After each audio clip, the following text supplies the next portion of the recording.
Chapter 9. Dogma and Coherent Truth. There is a point where rhetoric ends and the authority stops persuading. They will declare an arbitrary truth to be unquestionably true. This is true because we say so. It is not true, but they create conditions that force people to either accept it as if it were true or suffer the consequences. This is the definition of dogma. Dogma needs authority to establish it and systems to maintain it. Because arbitrary truths are not self-sustaining, they require hierarchies, obedience, and institutions to keep them propped up. So whether it is religious dogma, you must believe this doctrine, or scientific dogma, you must believe in evolution, or political dogma, you must support this party. It all follows the same method of operation. Authority announces an unproven claim and declares it unquestionably true.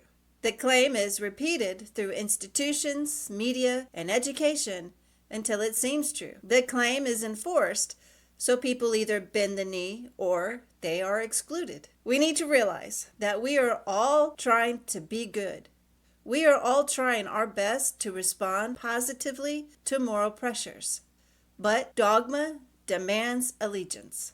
So only loaded questions are allowed to be asked, such as, don't you care about others? Don't you trust the experts? Don't you want progress? Loaded questions are allowed because they help to divide those that comply from those that resist. Anyone not answering yes quickly will appear to lack compassion, intelligence, or decency. Dogma does not respect your conscience. This is why you feel like a criminal when you ask too many questions. You are not imagining it. You are being pressured into compliance. After all, why are you even questioning authority? A dogmatic system will weaponize our compassion, our desire for belonging, and our need to see ourselves as reasonable and good. It will praise those who comply and devalue those whose conscience still has questions. This is when the system becomes dehumanizing for everyone. The system respects no one, and through its subversive gaslighting, our critical thinking skills are slowly dulled. However, coherent truth does not need a system of protection. Truth has no need for progress. It stands without the need for change because it is not arbitrary.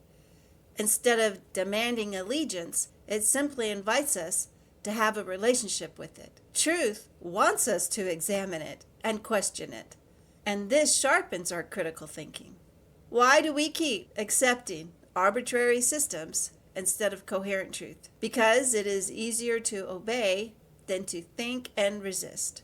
Sometimes it's just easier to go with the system, so we let the system tell us who we are, what is real, and what to fear.